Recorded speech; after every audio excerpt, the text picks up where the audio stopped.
ఏదైనా ఎగ్జామ్ రాయాలంటే ఏజ్ ఎంత ఉండాలి, ఓట్ వేయాలంటే ఏజ్ ఎంత ఉండాలి, డ్రైవ్ చేయాలంటే ఏజ్ ఎంత ఉండాలి, ఇలా అడుగుతామా? How do we ask that question in English? ఒకే ఒక ప్యాటర్న్ చెప్తా, గుర్తుపెట్టేసుకోండి. How old should one be? How old should one be to vote? How old should one be to drive? How old should one be to participate? ఇలా ఏ క్వశ్చన్ అడగాలన్నా just verbs change చేసుకుంటూ ఇదే ప్యాటర్న్లో అడిగేసేయచ్చు. ఆన్లైన్ క్లాసెస్లో జాయిన్ అవుదాం అని అనుకోవడం కంటే ముందు నేను చెప్పేది వినండి. 2 నెలల కోర్స్ ఉంటుంది. ఈ 2 నెలల్లో నేను చెప్పే కాన్సెప్ట్స్ అన్నీ మీరు ప్రాక్టీస్ చేస్తూ, నేను గైడ్ చేసిన విధంగా మీరు అన్నీ నేర్చుకుంటూ, సరే 2 నెలల్లో ఏదైనా మిస్ అయ్యాము, లేదంటే మాకు ఇంకా ప్రాక్టీస్ కావాలి అని అంటే ఇంకో 2 నెలలైనా నేను మిమ్మల్ని ఫ్రీగా జాయిన్ చేస్తాను. That's not a problem.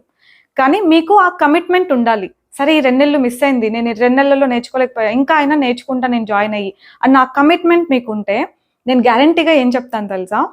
లైఫ్లో ఇంకొక స్పోకెన్ ఇంగ్లీష్ ట్రైనర్ మీకు అవసరం పడదు. నా మీద నాకు ఆ కాన్ఫిడెన్స్ ఉంది, నా కాంటెంట్ మీద, నా గైడెన్స్ మీద నాకు ఆ కాన్ఫిడెన్స్ ఉంది. మీకు ఆ కమిట్మెంట్ ఉంటే మీరు జాయిన్ అవ్వచ్చు.